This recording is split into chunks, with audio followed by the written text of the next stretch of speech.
Welcome to EPG Pathashala. I am Professor K. Srinivas from Pondicherry University. I teach philosophy at that university. I am the course coordinator for Indian religion and philosophy in the subject Indian culture.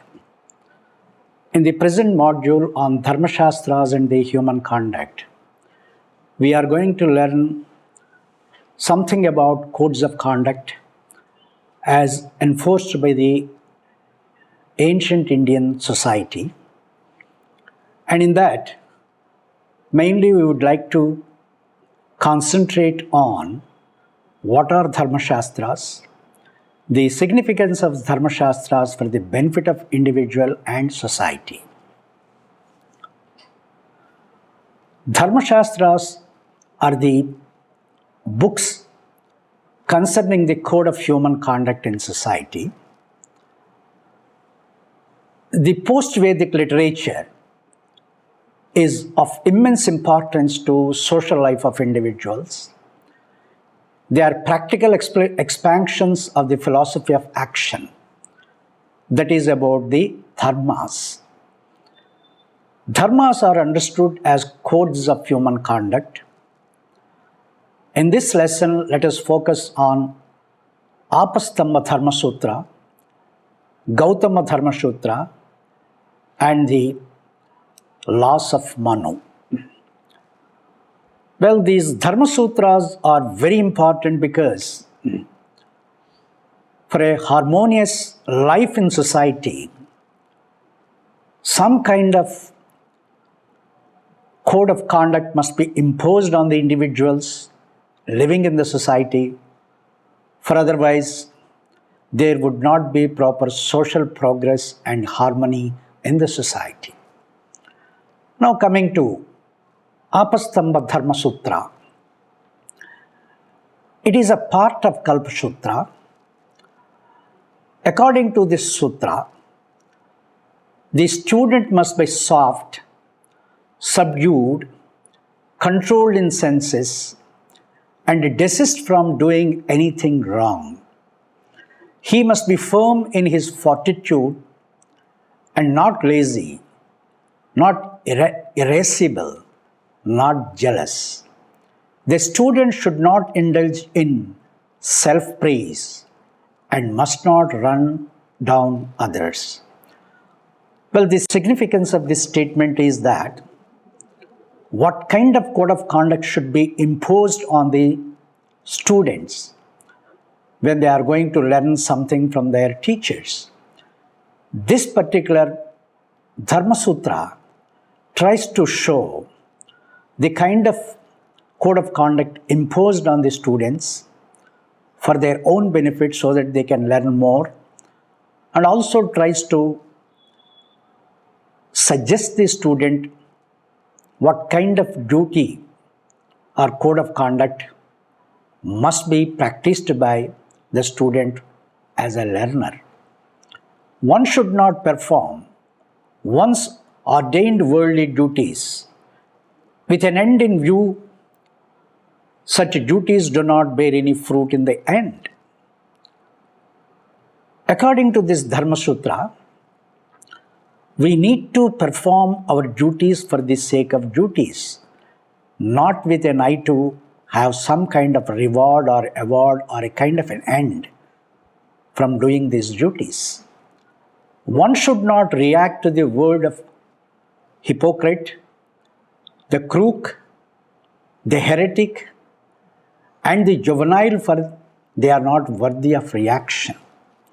For example, the words of hypocrite, the words of crooks, the words of heretics, and the words of juveniles, they are not meaningful, for they do not have any kind of sense in our day-to-day life. Therefore, this particular sutra tells us not to pay any heed to the words of such individuals. One should conform to the conduct in all realms, because conduct is something very, very important for any individual and for every individual. The conduct enjoys social sanction of the noble ones, well-disciplined persons, elders, self-possessed, and those who are free from avarice and vanity. This is the way that one gains the advantage of both the worlds. Further, this Dharma Sutra indicates that there are evils that scorch the bodily ailments. They are anger, elation, avarice, delusion, vanity, enmity, speaking untruth, overreacting, traducing others, jealousy, ill feeling, passion, lack of self-possession, and of mental concentration. These are very, very important aspects. According to this particular sutra, one should refrain from in order to be an individual with absolute moral conduct. These evils have to be destroyed through the practice of yoga. This sutra also suggests that there is a kind of yoga with the help of which an individual would be able to overcome these unwanted evils. Then, the approved form of conduct for all men according to this sutra are as follows: pleasantness, truth-speaking, moderation in eating, refraining from talking ill about others, sharing one's good things with others, sacrifice, straightforwardness, absence of cruelty, contentment, friendliness with all beings, softness, quietude, and self-control. These are the virtues which one has to cultivate in order to be a morally sound individual. By observing these, one becomes universally benevolent. In addition to this, it is also suggested that what should be eaten by the householders and what should be offered to gods and other living beings. These offerings not only take one to heaven, but also good for nourishment. After these offerings, one has to feed those to whom priority is given. Everything is listed in the sutra. For example, all sorts of food are not encouraged. We need to put some kind of restriction on the kind of food that we are going to take. And also we should be given priority to the individuals whom we should feed first. For example, the guests are to be fed along with young, aged, invalid, and pregnant women. And the priority goes to them.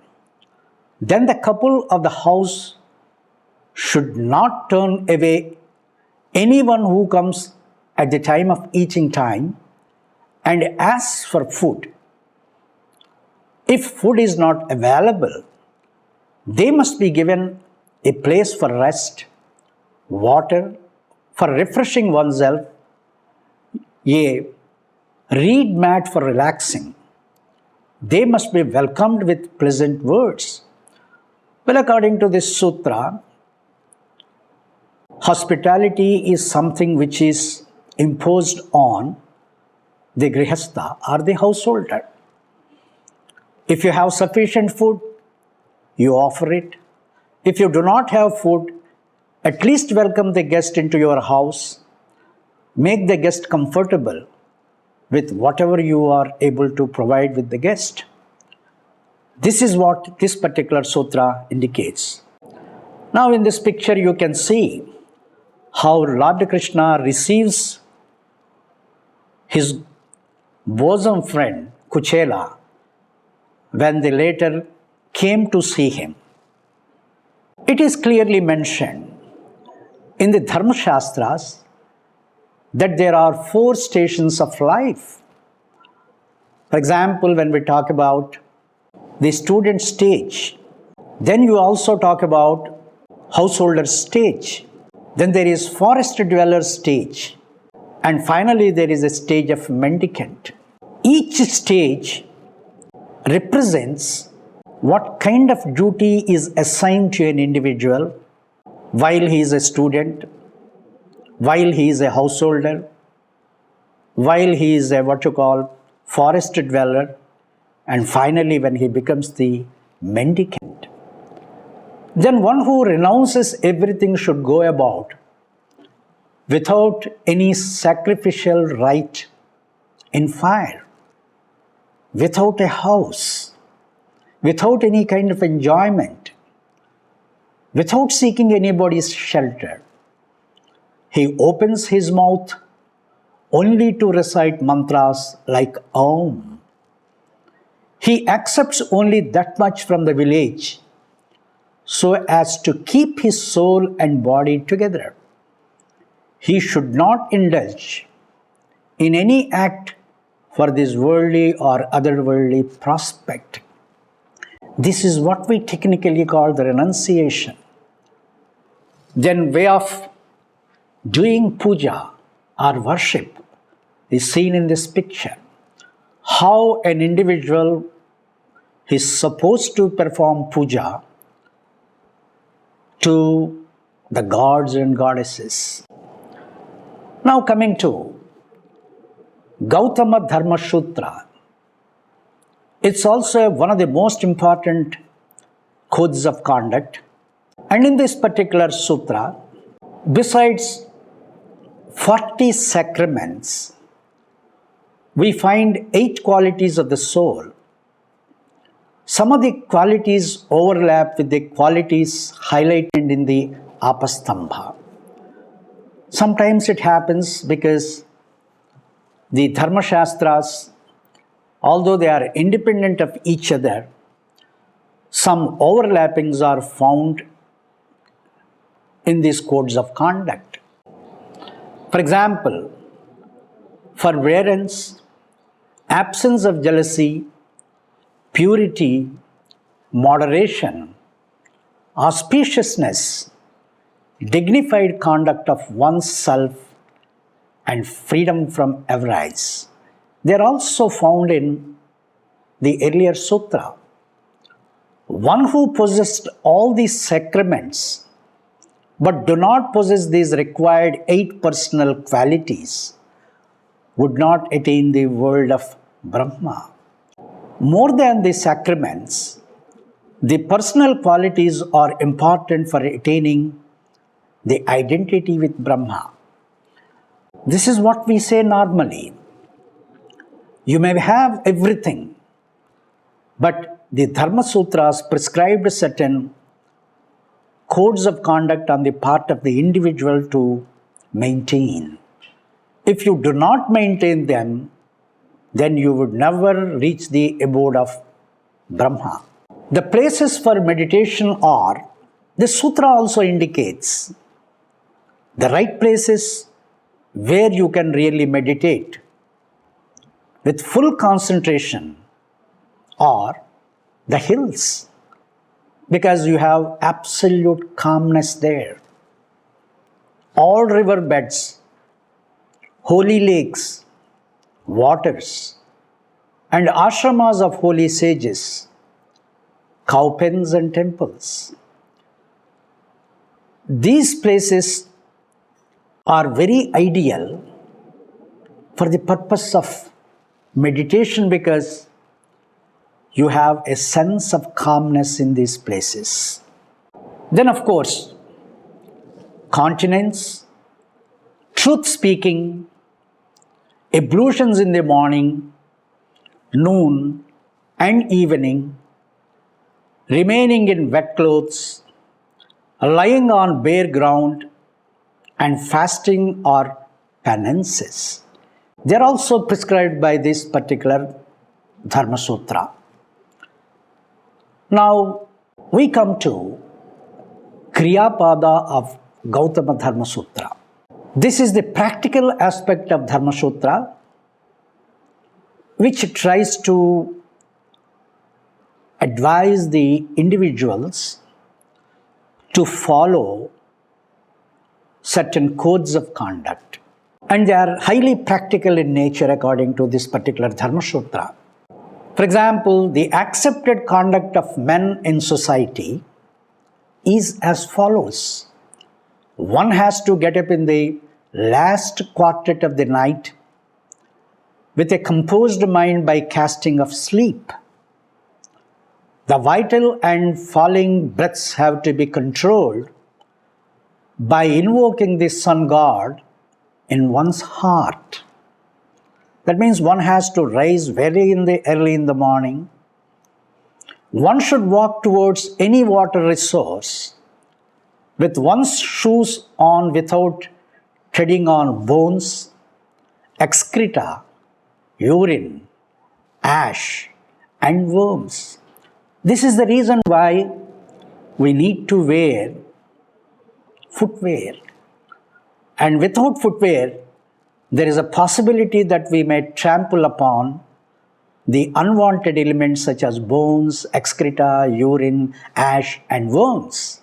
The purpose is when one gets into the waters of any source, the source should not get polluted when one takes bath.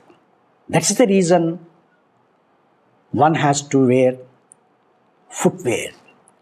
Before entering into the waters, one should leave all his belongings in a clean place.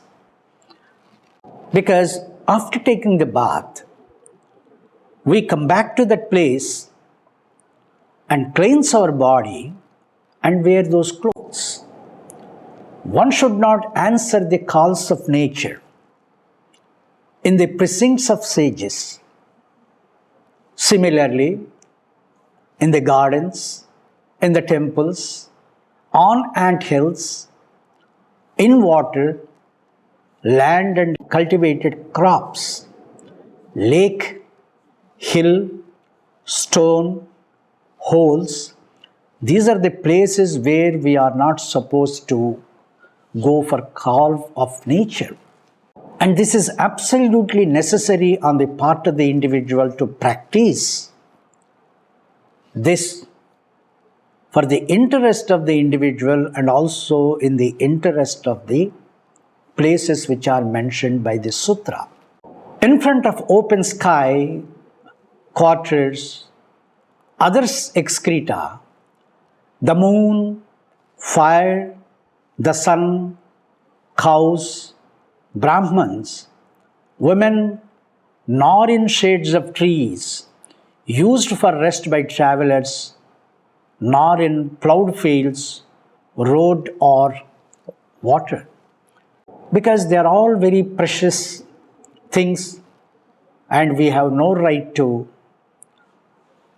make them unclean and unhygienic. For example, in this picture we are seeing the way of a prayer, how the morning ablutions are. After completing the morning ablutions, an individual takes bath. Even while taking bath, you see certain prayers are performed by the individuals while in the waters. Further, this sutra tells us one must sit facing east without any distraction and clean one's teeth with a green twig cut properly with skin and nodes, astringent, bitter, or sharp in taste from a thorn tree or of a fragrant smell. Normally, we know that we use the twigs of neem tree for this purpose. The twigs of the neem tree have all those properties prescribed by this sutra. After cleaning one's teeth, the twig used must be thrown away with the recital of the prayer. O tree, grant us longevity, strength, fame, luster, progeny, cattle, and wealth, sacred love, knowledge, and intellect. The sharp or bitter taste of the twig kills the germs in the mouth, apart from cleaning the teeth. So this is the reason why the neem twig is suggested for that purpose. Now it is also suggested that one must take bath before the actual sunrise in the sea. Confluence of sea and river, lake, tank, and river in order to destroy the heinous sins committed by one. From the midst of water, one must pray gods facing east to get their blessings, pray sages facing north, and the forefathers facing south. Perhaps this sutra tries to tell us each dik or direction has its own significance, whether it is east, west, south, or north. And these four directions have their own significance when one prays by facing towards that particular direction. For example, after the bath, one must twist one's wet cloth to discharge water out of it with the words, "Those born in our line and clan, who passed away without sons, let them take this water offered by me by the pressing of wet cloth." This is the significance of doing this particular act. After outer cleaning, the most important thing is inner cleaning or mental bath. Such inner cleaning is possible only when one contemplates on the all-pervasive Lord of the form of undiminished bliss and knowledge. The mental bath is the most important one.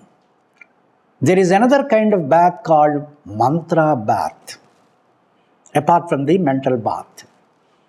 This is prescribed when one is ill or undergoing medical treatment or unable to go out due to local commotion for political reasons, fear of thieves, etc. Because at times we would not be able to get out of the house for some reason. Therefore, this mantra bath is prescribed by this sutra to compensate the kind of bath that one is supposed to take. Further, it is added that the bath loses its sanctity if one's talk is unrestrained and the fire in which the oblations are offered is deprived of prosperity. Due to some exigencies of physical unfitness, unsuitability of time and place, all kinds of bath have equal sanctity. So therefore, there is no discrimination made between the mental bath and the mantra bath or even the physical bath, because they have all equal sanctity according to this sutra. Therefore, one has to be silent at the time of bathing, worshipping and eating, because with absolute concentration one has to perform his duty. After washing one's feet and palms, one should sit facing the east with a steady mind to worship Sandhya. One has to practice the control of breath, and without Sandhya worship, one is unfit for performing all other rites, for the person is impure. That means, in order to be pure, the prerequisite is that one must worship Sandhya. After control of breath and sprinkling of water, one should stand facing the sun and take water in both palms and sanctify it with Gayatri Mantra. So this is where we feel the significance of Gayatri Mantra. 10 repetitions of Gayatri destroy the sins of the moment. The sutra, according to this sutra. 100 the sins of the day and night, and 1,000 those of an year. So that means the more you chant the Gayatri Mantra, the better benefits you get it out. After this, one has to go home and enter the room where the divine images are kept. Normally we call it puja room. One has to worship the god or goddess of one's choice, because there is absolute permissibility in Hinduism to worship the god or goddess of one's own choice. Then one must not forget to worship the teachers, the elders, and those who are great Vedic scholars. Until noon, one should continue with the Vedic study and then go for midday worship of the sun. Only after the midday worship of the sun, one has to eat. The act of eating must be accompanied by the propitiation of fire with oblations. One should avoid sex during daytime. One must concentrate on the study of one's philosophy until the evening worship of Sandhya. Now coming to Manusmriti, another important code of conduct which is practiced by the majority of the Hindus, shows that the laws of Manu are supposed to be most sacred and recognized as the foremost code of conduct, dharma. Manu is known as man's first progenitor and is praised in the Vedas that whatever is prescribed by Manu is considered medicine. To that extent, Manusmriti is followed by the orthodox Hindus. The single syllable Om is the supreme Brahman. To control one's breath is the supreme penance. There is nothing higher than the Gayatri Mantra. It is always advised to speak truth rather than keeping silent. Mere utterance of a mantra, a Brahman attains spiritual success to one. A Brahman is friend to all. Brahman possesses superior knowledge. Kshatriyas are known for their valor. Vaishyas are known for their grain and money. And Sudras by their ability to perform all the menial jobs. So therefore there is some kind of social division among the individuals living in the society, and this division of labor is absolutely necessary in the interest of social progress and social harmony. The teaching of good to people must be done not violently. One who desires dharma must maintain sweet and fine talk. Even when one is harassed, one should not lose temper and use harsh words against the other. The harsh words are against heaven. A Brahmin should keep away from honors and maintain his cool when humiliated and accept it as nectar. That means he should not become overwhelmed by the honors, and he should not become completely disillusioned by the hatred. Therefore, he has to keep his cool throughout.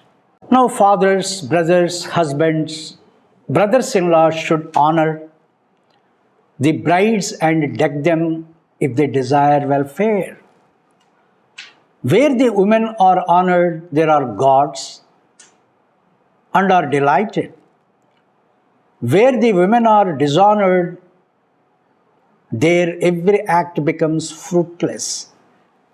This sutra clearly indicates that Women must be respected. They should be given proper place in the society or in the family if you want the blessings of the gods, if you want something good to happen to you.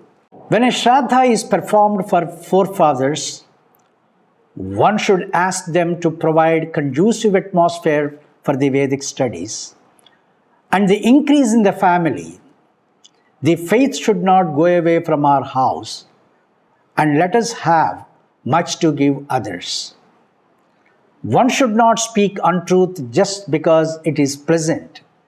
This is the eternal dharma.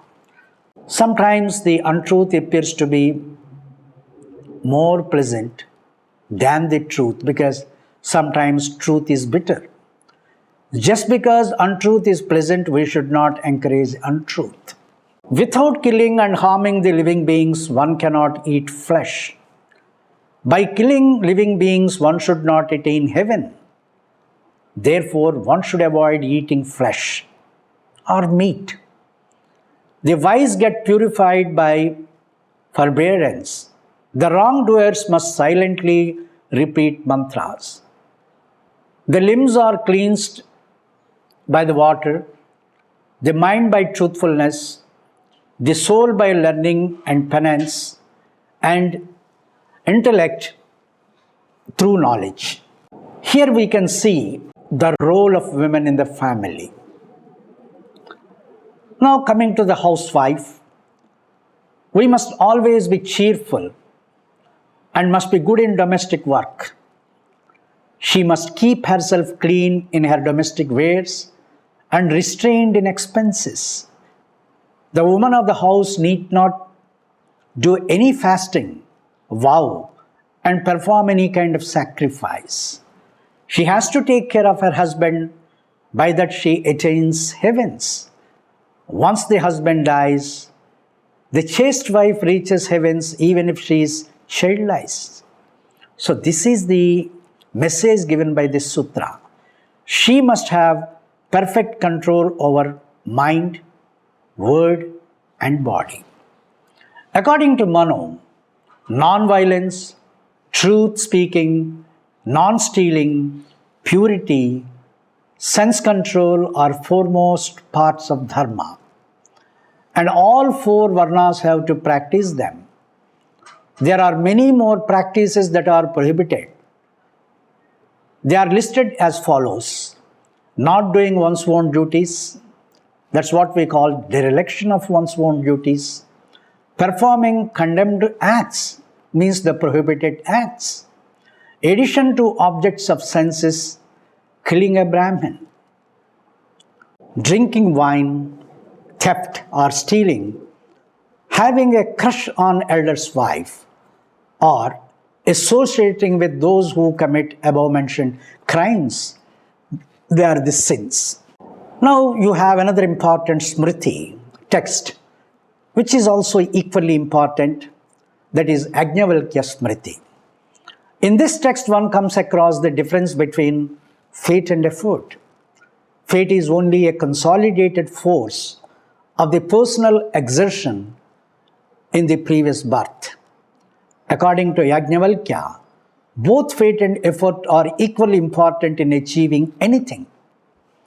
One of the most important things that we come across in the Yajnavalkya Smriti is it is not wrong if a Brahmin performs the duties of a Kshatriya or a Vaishya when there is a need. However, a Brahmin is prohibited from selling fruits, soma, silk, medicinal creepers, curd, milk, ghee, water, sesame seeds, cooked rice, heavy metals, acids and alkalis, honey, lac, requisites of homa, cloth, stone, utensils, flowers, vegetables, clay, leather shoes, deer skin, silk, salt, meat, oil cakes, roots and perfumes. Perhaps this particular Smriti tries to advocate the view that Brahmins are forbidden to do such kind of acts. But some exemption is made with regard to some items. They can be sold along with sesame seeds and grain for the purpose of a sacrifice, not otherwise. Even in dire necessity, a Brahmin should not sell them. Instead, he is advised to take up cultivation. Even horses should not be sold. Then we have another important Smriti that is called Parashara Smriti. According to Smriti, one must not get influenced by anger. At any point of time, anger leads to the spirits of darkness. What is achieved by man with great difficulty gets ruined by anger. There is no substitute for mercy. It is the only might of the righteous. Now coming to the summary. As we have seen, the codes of conduct are prescribed for the individuals, not only for their own betterment, for the betterment of society in general.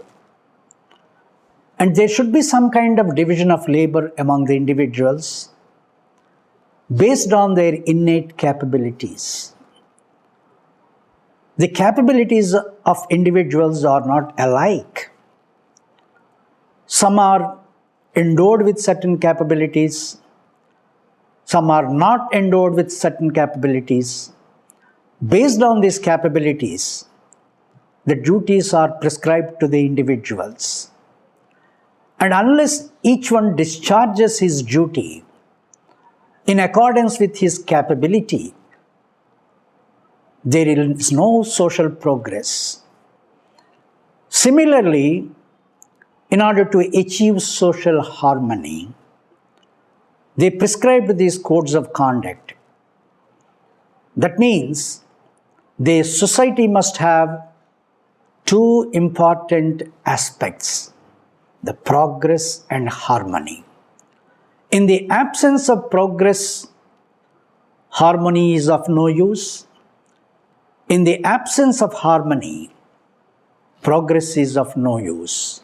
In that sense, progress and harmony are complementary to each other.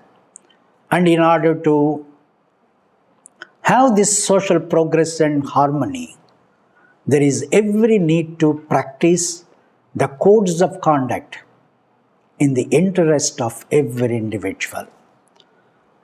If you need to have more knowledge about the Dharmasastras and their social significance, kindly go through the e-text for more details. Thank you.